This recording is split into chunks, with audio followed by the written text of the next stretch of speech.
Good evening. I'd like to call the order of the Waterville City Council meeting for Monday, May 12th, 2025 to order. And I'd like to recite the prayer, please. Loving God, as we come together tonight for the city of Waterville, we pause to ask you to be with us and guide our way. May your spirit of peace surround in all we say and do this evening. We ask for your strength to do what is best for the good of Waterville. Lord God, as servants of your people, we pray that you grant us a share of your wisdom. Amen.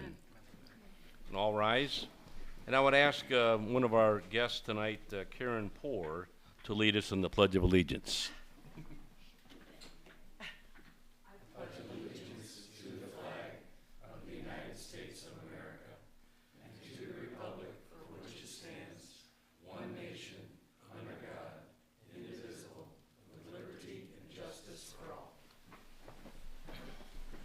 Thank you.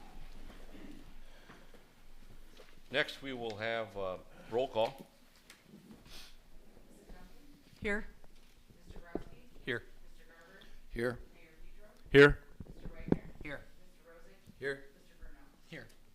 Good. Next, as I mentioned, we have a couple guests with us today. We're happy to have representatives from the Lucas County government with us today. First is Mr. David Mann. David is the president of the Lucas County Land Bank. And in my day job, I've had a chance to interact with David over the years, and they have a very productive program for all of Lucas County. And I invited David to come out and just give a brief overview of the Lucas County Land Bank. David, if you please go to the podium, state your name and address, and then your remarks, please. Thanks, Mayor. Good evening, everyone. Good evening. David Mann, I'm the president and CEO of the Lucas County Land Bank. I'll give you my government center address, unless you want my home address. One Government Center, Suite 580, Toledo, Ohio, 43604. Appreciate the opportunity to be here tonight. I'm joined by my colleague, Karen Poor, who I think will speak next. The Land Bank, in a nutshell, is a tool that's now been around for 15 years in our community to help communities deal with the challenge of vacant, abandoned, and distressed properties. Real estate that is not working well for the neighborhood that it's in, for the community at large, creating community and economic development opportunities, helping to put property back to productive use in a way that is tax-paying, that is helping to create vitality, helping to preserve property values and the like. We've done over 8,000 projects in Lucas County since we've been around in the last 15 years. I don't know that we've directly been involved in a vacant and abandoned property here in the city of Waterville, but I don't know that that's entirely a bad thing. If there were too many in your community, I feel like you would have more challenge on your plate than you might enjoy. But we have worked very closely with all kinds of communities. I think you can imagine that we worked a lot with the city of Toledo, but we've helped solve problems in Springfield Township, in Maumee, in Monclova Township, in Richfield Township, in Jerusalem Township. So places that you might think are much smaller or maybe not the largest city in our community have all had problems helped to solve working together with the Land Bank. If there are opportunities for us to work together, we are looking forward to that chance. And I'm happy to answer any questions you have. If not, I'll sit back down and let my colleagues speak. Typically commercial or residential or all of the above? All of the above, but okay. Mostly residential. Mostly residential. Is what we deal with. And you're dealing with the homeowners directly, or do you deal with the city and the city goes to the homeowner, or how does that typically work? We, in the category of abandoned property, what we're usually dealing with is something that's very tax delinquent, for example, or is a nuisance to the community because of its condition. And we are probably no longer dealing with the person that owns it, who's probably doesn't care much about it.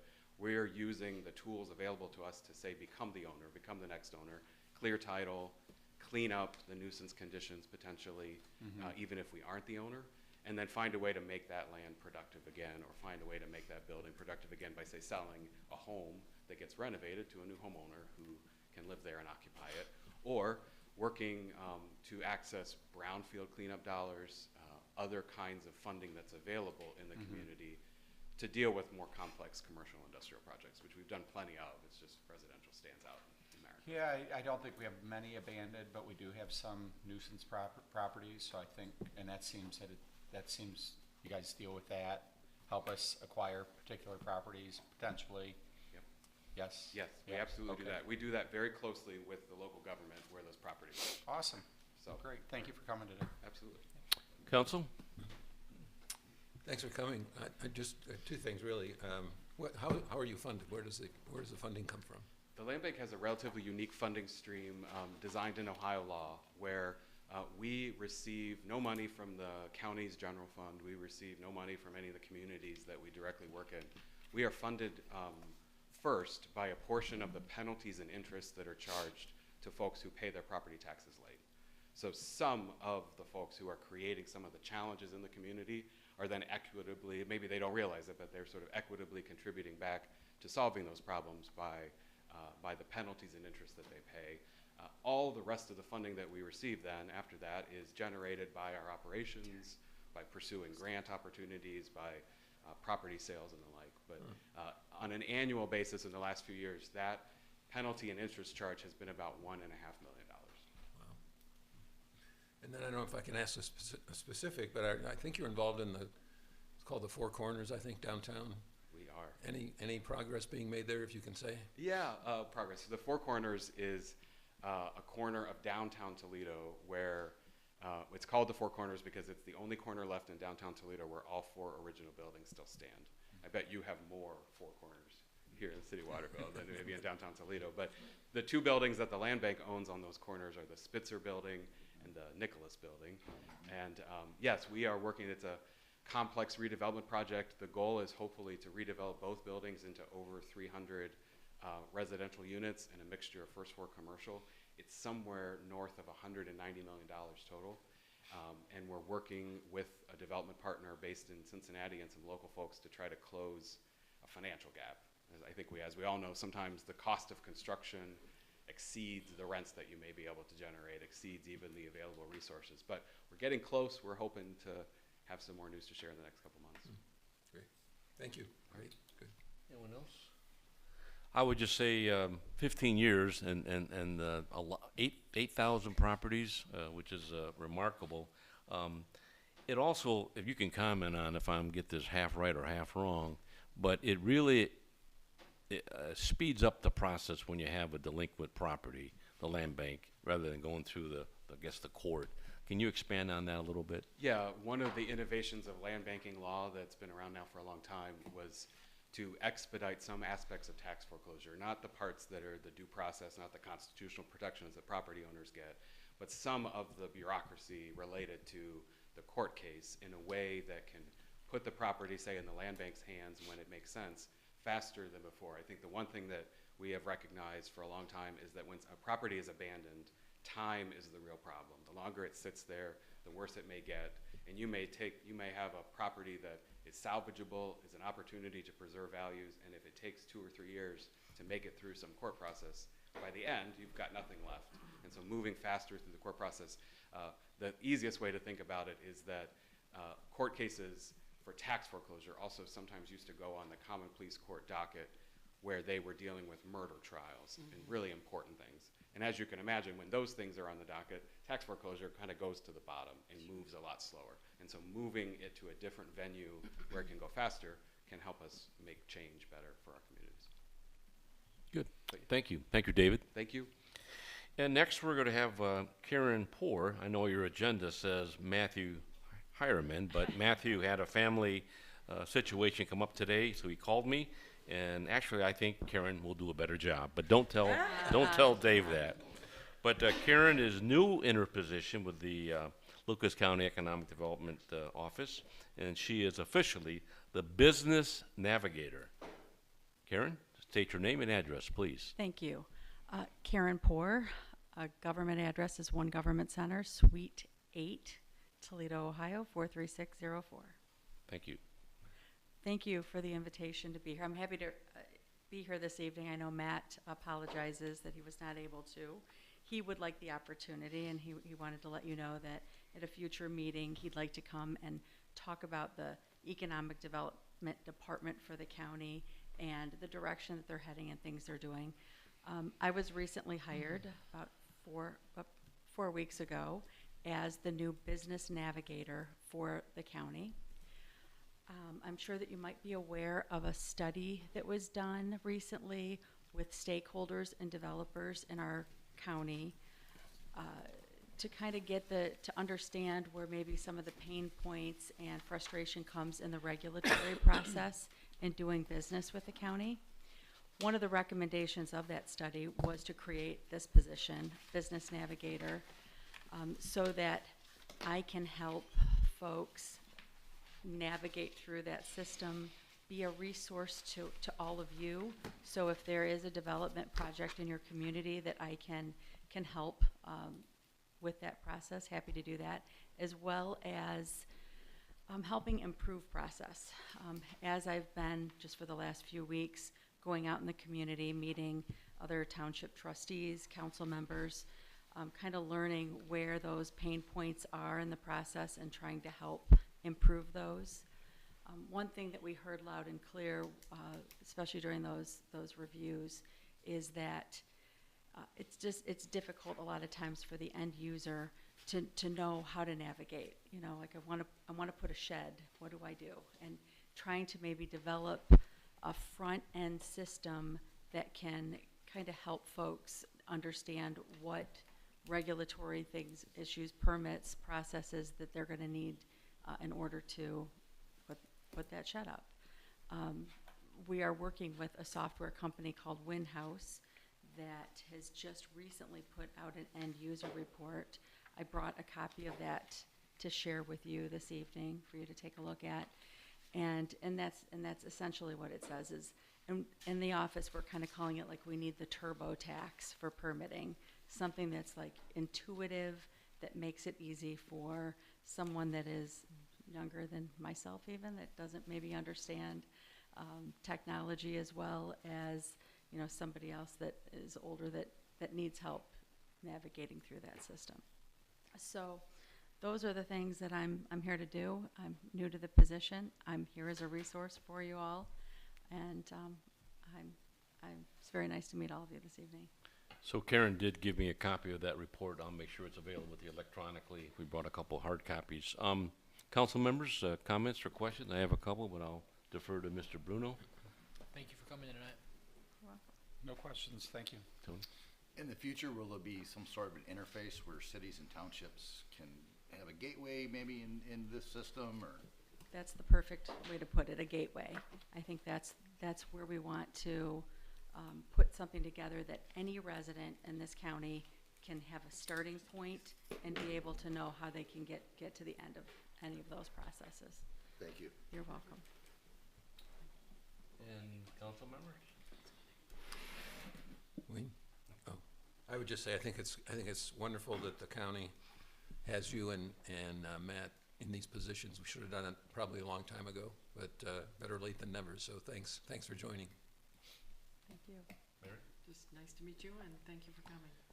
So I'm sure if Matt was here, he would tell you this, but the county is making a concentrated effort to get out to the communities. And when I heard that a couple of weeks ago, I said, well, Waterville should be one of your first stops. And so we were able to get Matt scheduled, but other things happened. So we will gladly accept Matt to come back out here at a later time.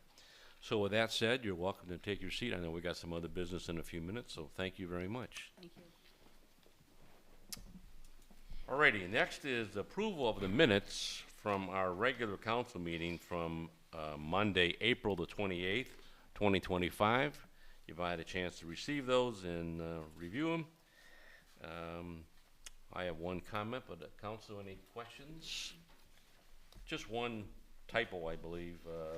On page 2, under my comments, the Memorial Day event at Wakeman Cemetery will be held on Monday, May the 26th.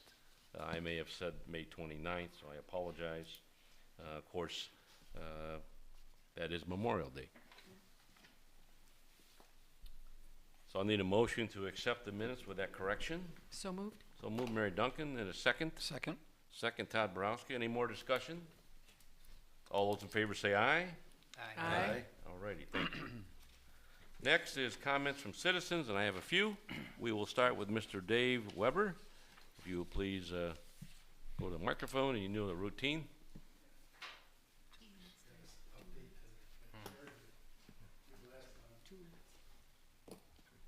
Can you hear me okay? Yep. Yeah, I just wanted to give an update. Introduce yourself first. I'm sorry? Introduce yourself. Oh, yeah, Word. sorry. I'm Dave Weber, a citizen. I'm within a group called Save the Bridge. It's for this bridge right here, which is deteriorating. It's a Waterville interurban bridge, and I live at 4902 Redgate Boulevard, Toledo. Yeah, and so basically I'm just here to give a quick update. I'll just try to take 2 minutes. We had a meeting with ODOT on the 5th, and it kind of drilled home to me that basically after all the discussion we had with them, it was apparent that they only saw two options. One was destroy the bridge, or the other option is everything else, but they don't own the bridge. So basically, it kind of drove home that we have to find an owner for the bridge, either Waterville, Metro Parks Toledo. I don't know if the land bank does that kind of thing, but really anybody to take ownership.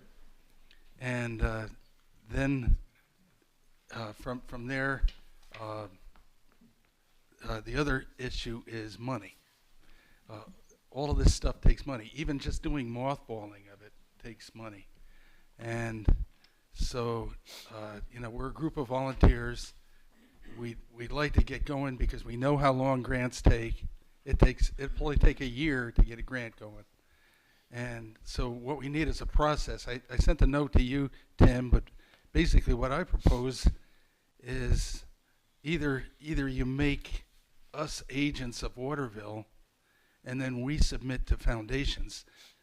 Last time I was here, I said I came up with a list of 800 foundations that hand out money for this kind of work of restoring historic structures.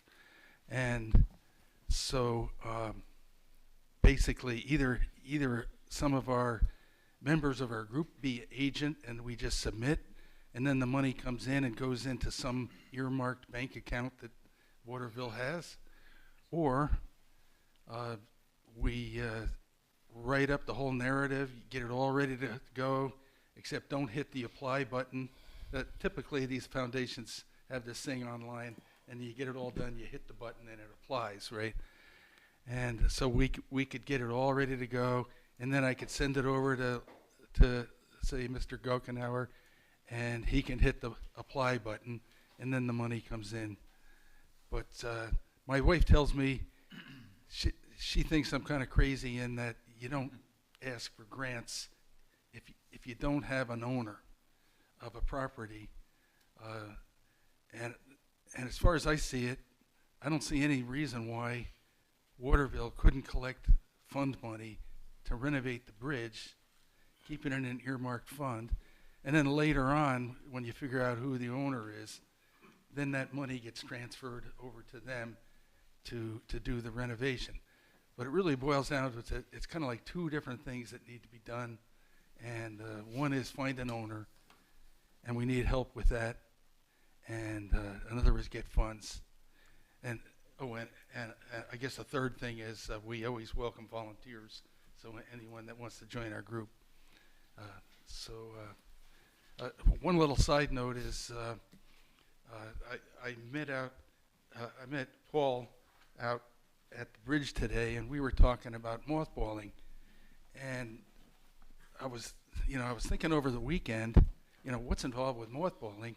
Well, effectively, the bridge is mostly mothballed itself.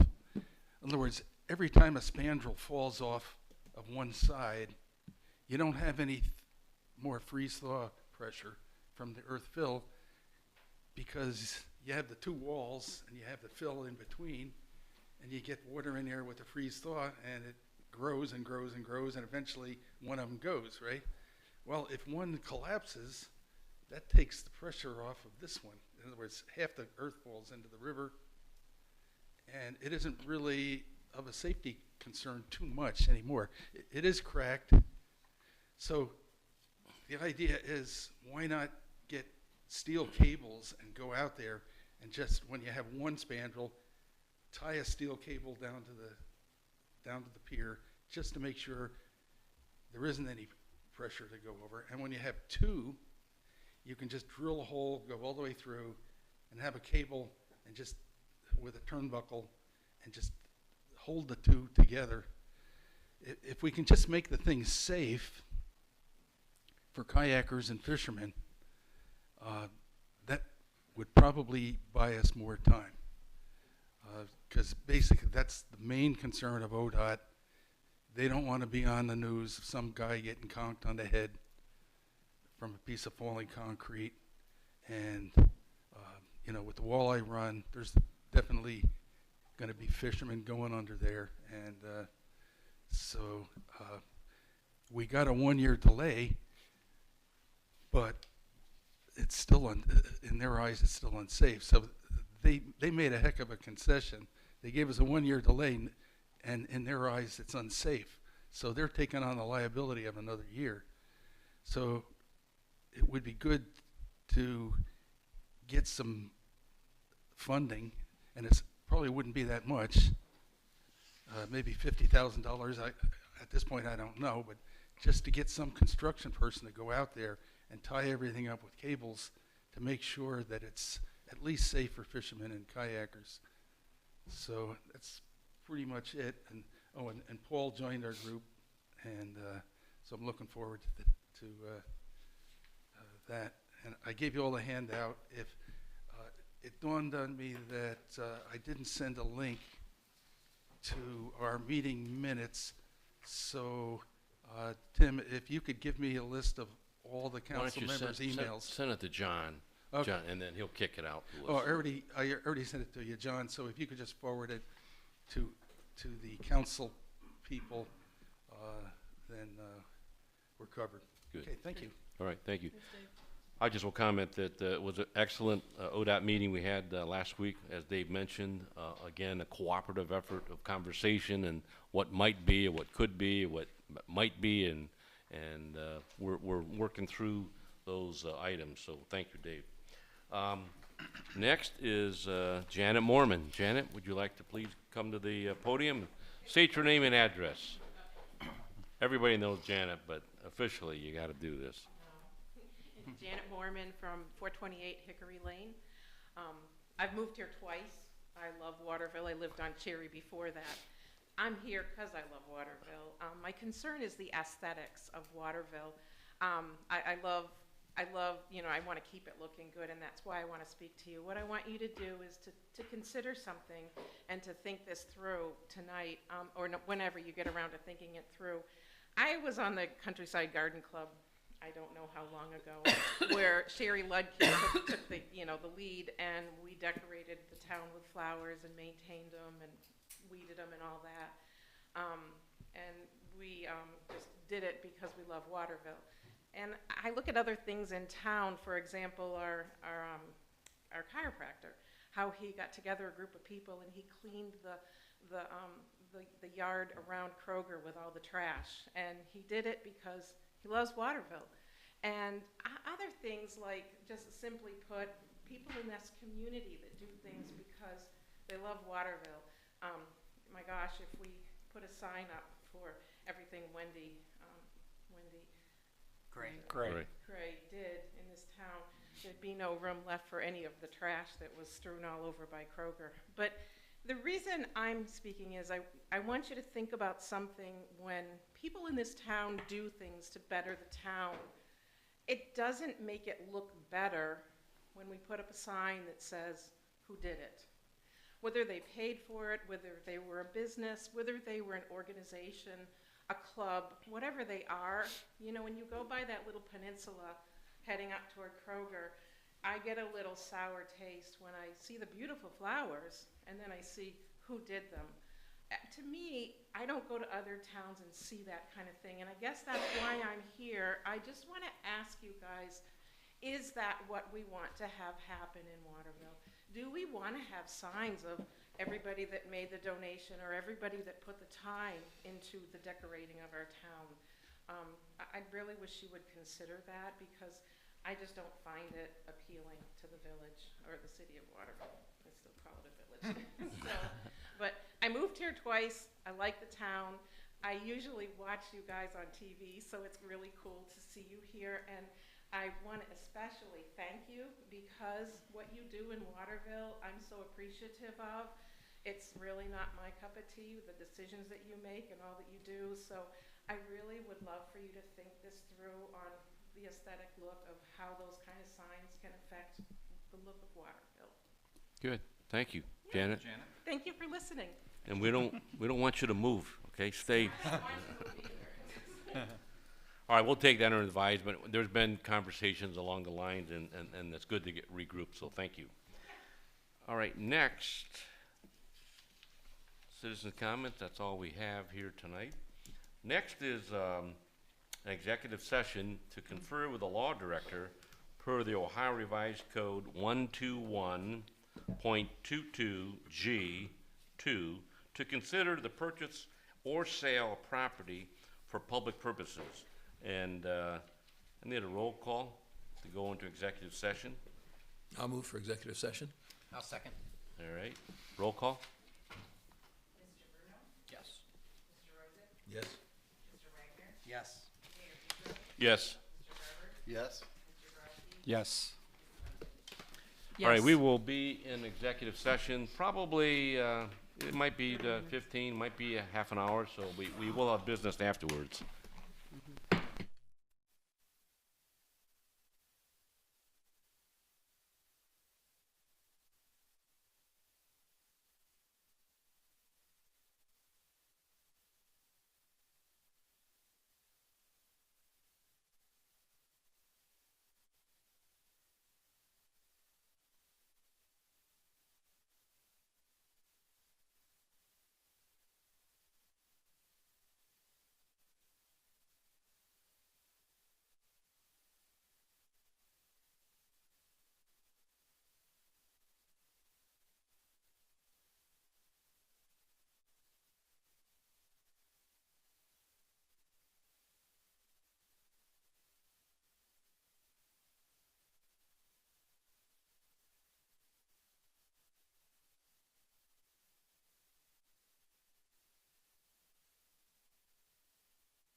I need a motion to move out of executive session, please.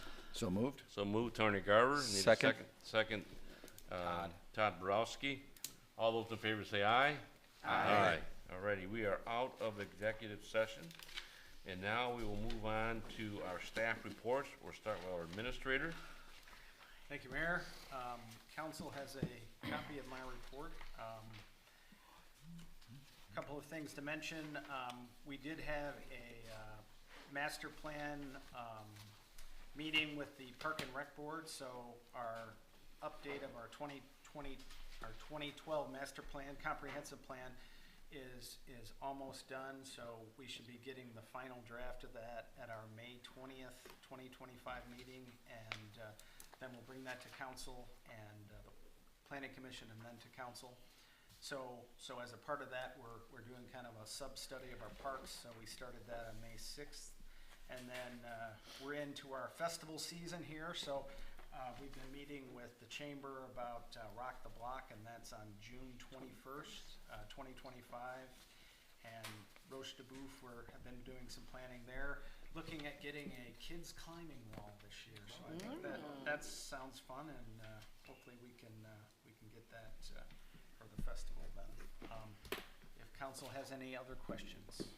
Council? Any luck on the finance guy? Good. Yes. Good candidates this time, Yes, finally? I think so. Good. An excellent one, I might add. Oh. So, Somebody we know. we will move on to our law director. No report. And, John, you want to fill us in on the finance director's, Okay. So council has a copy of the month-end March financial report. So we ended the month of March with an ending balance of $12,861,369. Our reader report, I believe at the last meeting we went over the March reader collection. So the March collection was $351,061.91. Our year-to-date, as of March, was $1,298,166. So we were $43,748 ahead of where we were last March.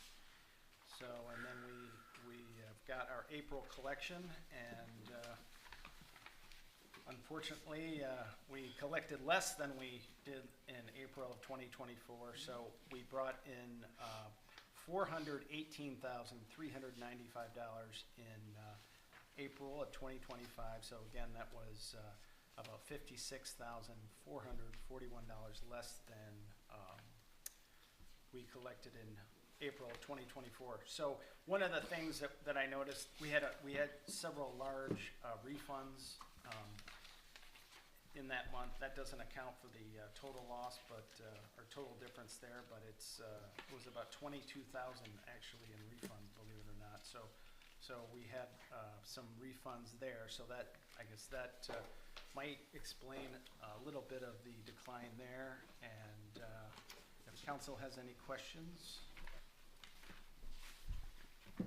Council?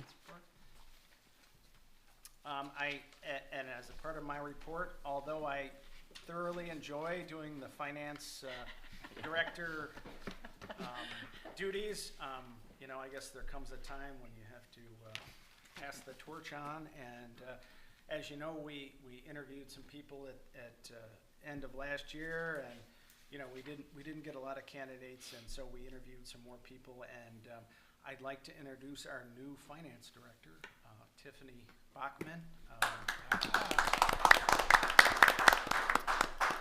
So Tiffany has an associate's degree from Northwest State. She has a Bachelor of Science in Accounting and Finance from Lourdes University. She worked for the city of Waseon for 8 years in their tax department, and then she went on to the village of White House. She worked in White House 12 years. Don't want to, you know,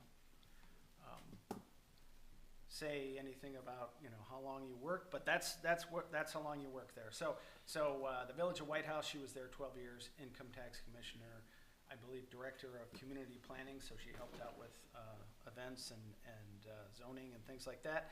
And then for the last 2 years, she was at Bowling Green State University in their accounts receivable and payable department. And if you'd like to go to the podium and introduce yourself. Hi, I'm Tiffany, and I now reside at 25 North 2nd Street. I live in Waseon, along with a couple of other department heads, I believe. So we only hire Waseon people. But I live there with my husband and my youngest son, Zach. And like John said, I've been in municipal government for a very long time. My heart is municipal government. My passion is municipal government.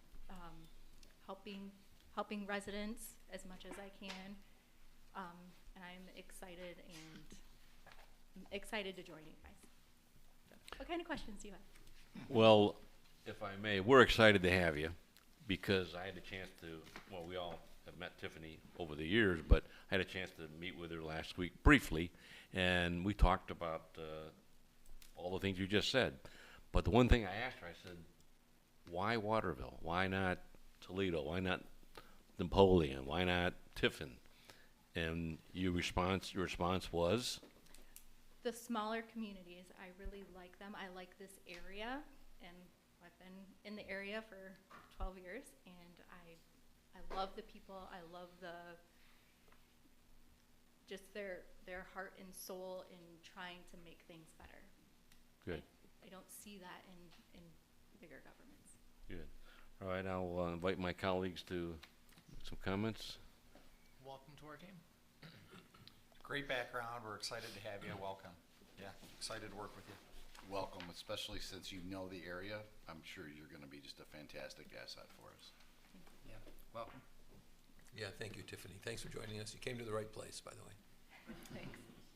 She did. I've worked with Tiffany for the last 6 months with the cemetery district, and she wants to come and work with me. I do. Because I told her Waterville's fun. We have a great group, and it's a great place for you. I think it's wonderful. Congratulations. Good. Thank you. Thank you again. Alrighty, next up is our treasurer, Steve Schultz.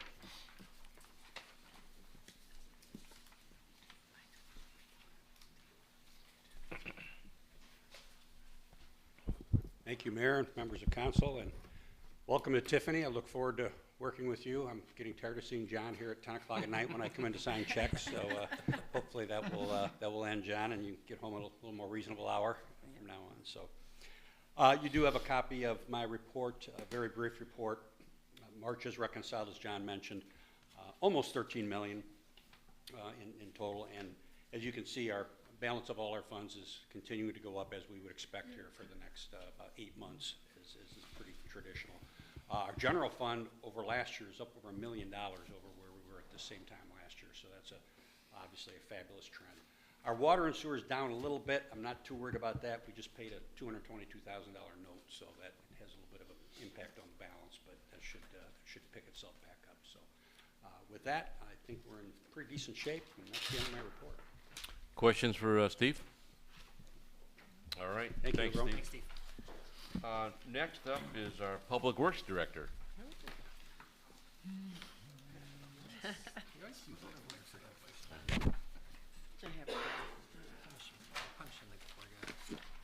Thank you, Mr. Mayor. Good evening, everyone. I have even less than I normally do. Hydrant flushing is in progress. We should be done next week. And the new water line and drinking fountain is in at Conrad. And if you haven't seen it yet, go check it out. It's pretty nice. And that's all I have for tonight. Council? A couple hydrants I, Go ahead. oh, all right, thanks. A couple hydrants I noticed had out-of-service bags over them. Is that, Yep. They are in operational right now. they're on the list? Yes.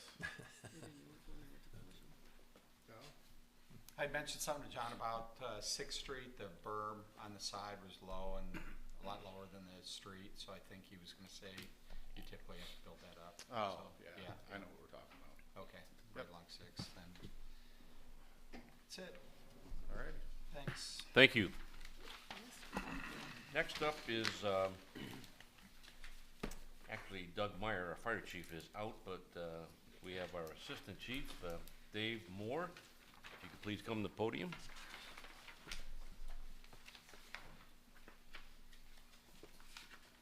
Well, good evening. Thank you for having me.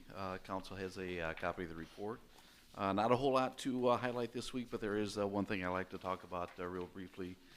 The mock crash that was held at Anthony Wayne High School on the 28th of April. If you've never had an opportunity to witness one of those, fantastic collaborative effort by multiple fire department and law enforcement jurisdictions, county prosecutor's office, coroner's office.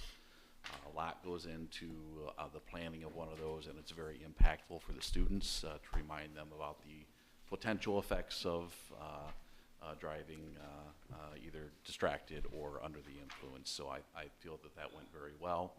It's a mock crash that's done in almost a real-time type scenario, so the students have an opportunity to see what it's like to wait for the responders, to wait for the helicopter, to be transported in the helicopter, and so on and so forth. They're able to see all that, so that all went very well. But other than that, don't have anything to talk about this month. Anybody have any questions? Council? Thank you. Thank you, Dave. Okay, thank you. And next up is our police chief, Joe Vilvano.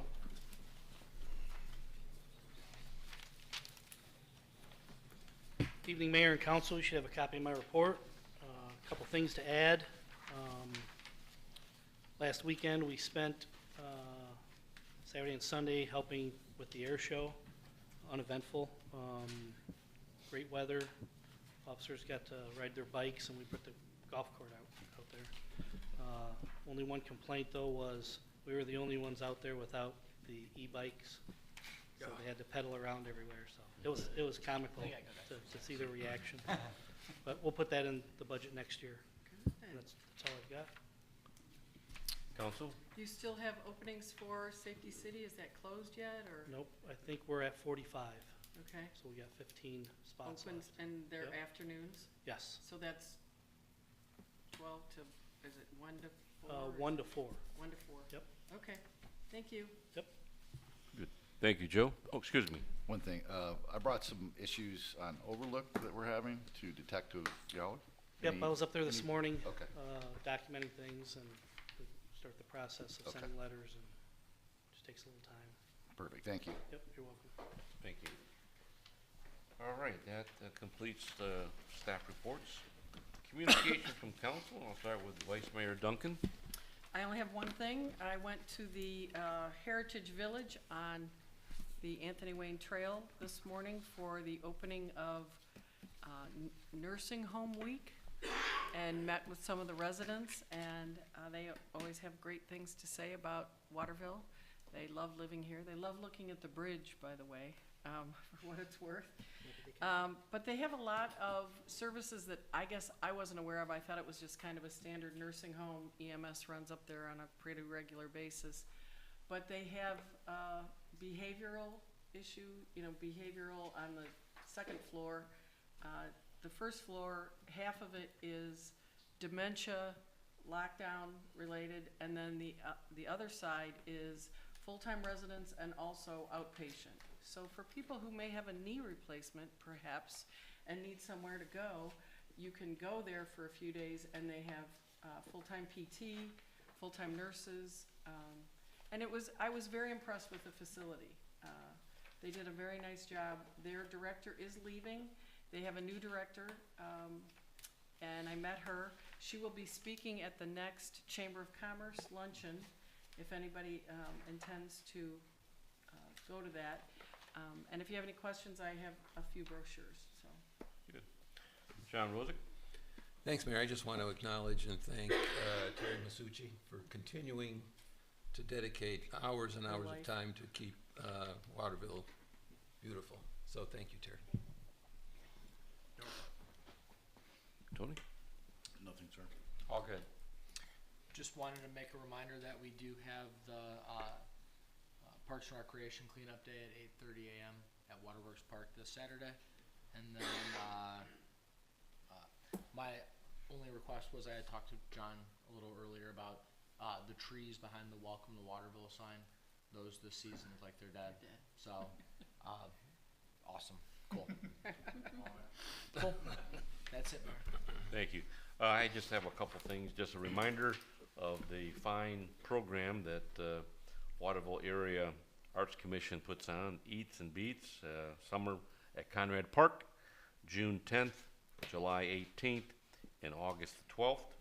And again, as I mentioned earlier, on May 26th, Memorial Day, at 11 o'clock at Wakeman Cemetery is the ceremony for our veterans. If you care to go to White House at 10 o'clock at their downtown Memorial Park, they have a program there, and I encourage all residents to take time to bring your family down to those programs. Additionally, I had a chance to be part of a program last week in White House with the dedication of the Sergeant Andy Eckert Memorial Bridge, and it's a pathway right by the roundabout where they put up this bridge in memory of Sergeant Andy Eckert, who was killed in action in Iraq back in May 8th, 2025. It was well attended. I was really taken back by the number of his battalion members that came from as far away as North Dakota to participate in this program. And I made some comments and remarks that day. You know, that was a historical day in itself last Thursday. That was the same day that Pope Leo was named, and he was talking on TV. Maybe some of you also listened to it, but he talked about bridges and bringing people together, and that's exactly what the program was going to be that night for Andy Eckert. But it was a very well attended program. Mayor Rich Bingham was there. Of course, I was. Representative Marcy Capter, Sergeant Norton Williams from the 244th Italian Battalion was there. Retired Brigadier General was there. Chris Zulak from the 983rd Italian Battalion. And it was just a very nice, well put together program. And I encourage all citizens to cross that bridge.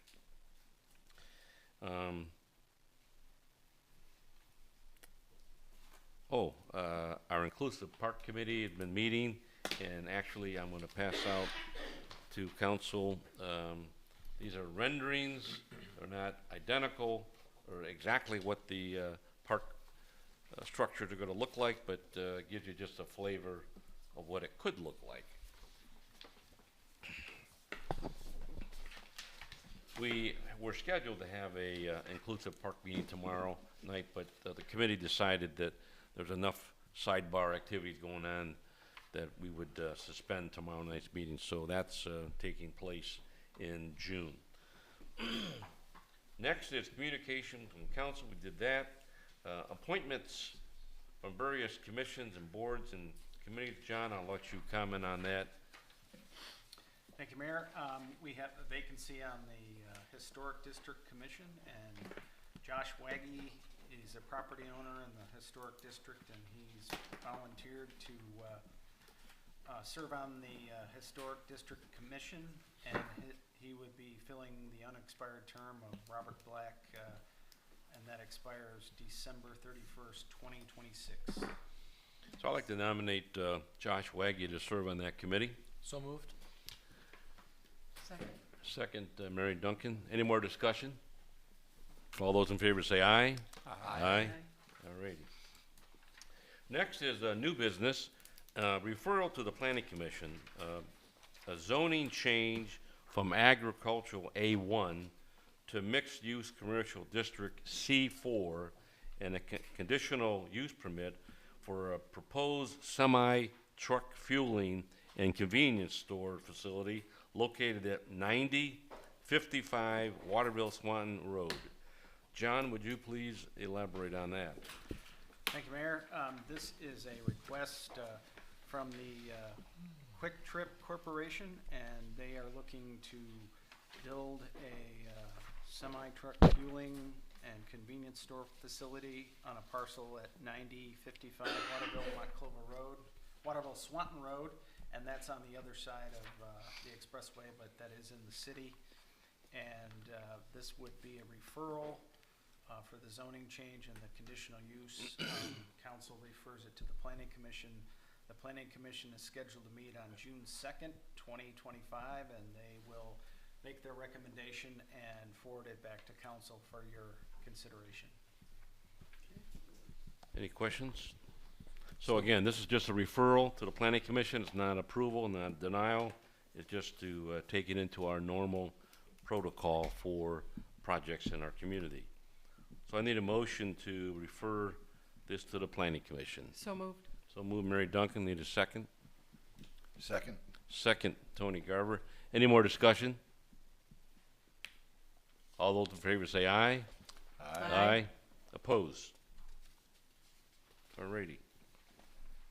Next is an ordinance number 0325, an ordinance authorizing the purchase of easements from Waterville Medical Center LLC for the Waterville Monclova Road Improvement Project and declaring an emergency. John, would you please elaborate on that? Thank you, Mayor. The city's been working on the Waterville Monclova Road Improvement Project. So that is a project to widen Waterville Monclova Road between Prairie Boulevard and 64 Michigan Avenue. The project involves adding a third continuous lane, so a center turn lane, where we'll have two-way left turn movements going north and southbound. And that would start 280 feet north of State Route 64 to approximately 300 feet north of Prairie Boulevard. We'll be adding a 10-foot wide shared use path on Waterville Monclova to connect with the existing path. And so we'll have a shared use path from River Road to Dutch Road. After this project's done, we're adding street trees, concrete curbs, gutters, and the project is about a little over a half a mile in length. The city received $1,379,563 in state and federal grants towards the construction of this project. And the project is estimated to cost about $1,532,848. So we try to avoid trying to acquire right-of-way for construction projects, but in this case, we do have to purchase an easement from the Waterville Medical Center LLC for this project. And in order, and since we got a grant for this, we have to follow federal and state guidelines in regards to getting appraisals and things like that. So council has those appraisals in your council packet, and the cost of the easement is $80,705.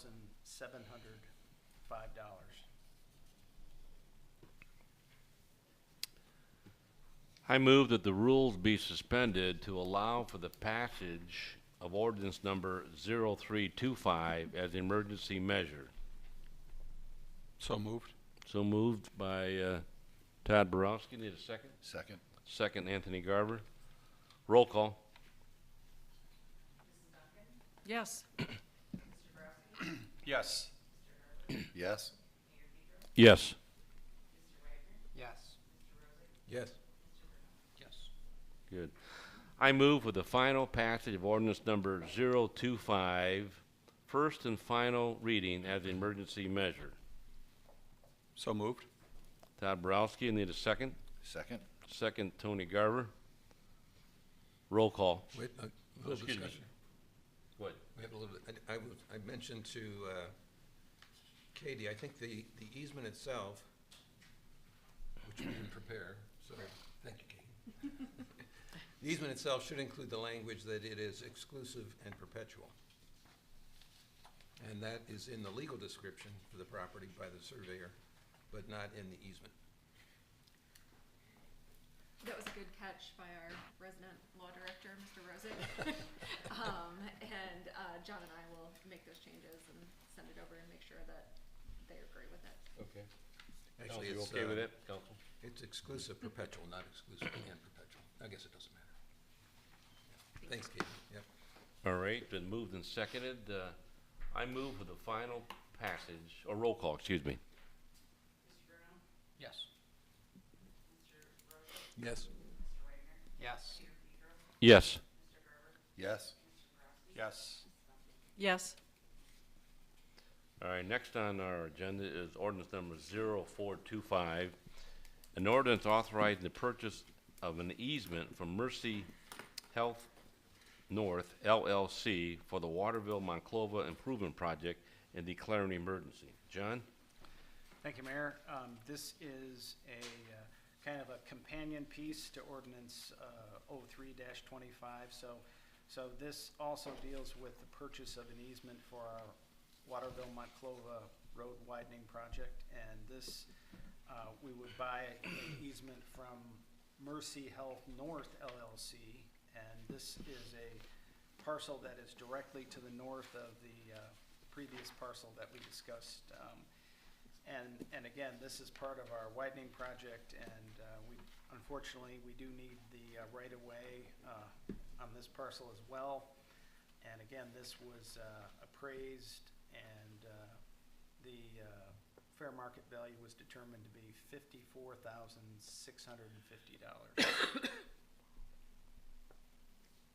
Okay, I move that the rules be suspended to allow for the passage of ordinance number 0425 as an emergency measure.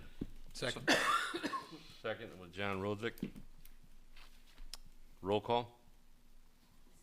Yes. Yes. Yes. Yes. Yes. Yes. I move for the final passage of ordinance number 0425, first and final reading as an emergency measure. Second. Second, John Rozick. Any Right. more discussion? Yeah, I would say again that this easement also requires the same language. change. Katie, exclusive perpetual. Yes. And I might just comment that the cost of the easement seems large, but the significance of the easement is it protects the grant that we're getting from the state and federal governments. So without buying the easement, we'd be paying for this improvement ourselves, as I understand it. And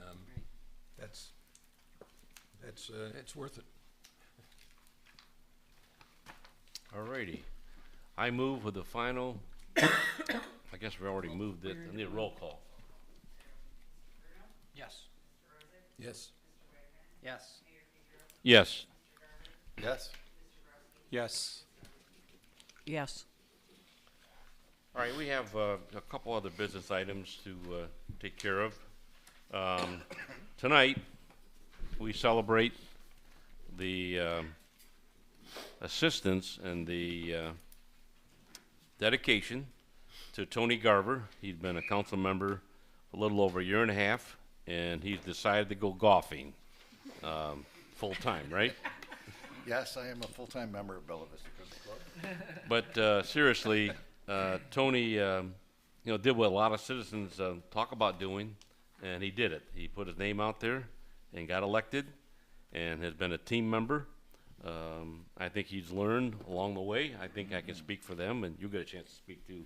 But I think he's learned along the way. We're a team. We sort things out, and we come up with what is best for Waterville. So, Tony, we thank you for your service to Waterville, and we know you're going to enjoy Lake House and golfing. And how many holes in one have you gotten so far? I have one. One. So I do have one. we expect when you come back to visit us that you'll have told us that you've gotten a few more hole-in-ones. But here's a token of our appreciation from our famous Cruise Studio, a memento for you and your family they have.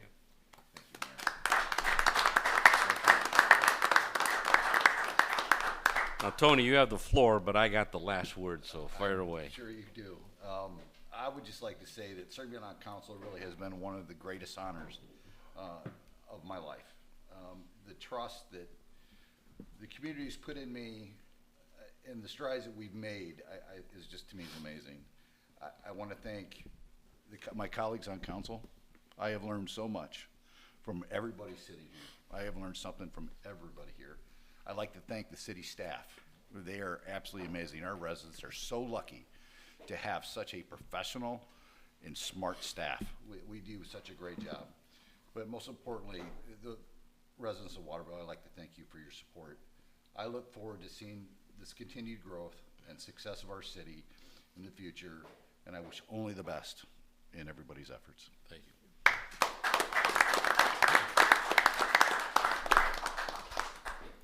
Like I said, I got the last word, Tony. No, we did learn a lot, and I think Tony would agree. It's not easy. These are tough decisions you have to make, and you have to go through various conversations, and sometimes we disagree, but at least we flush it out, and we agree to do what is best, as I mentioned.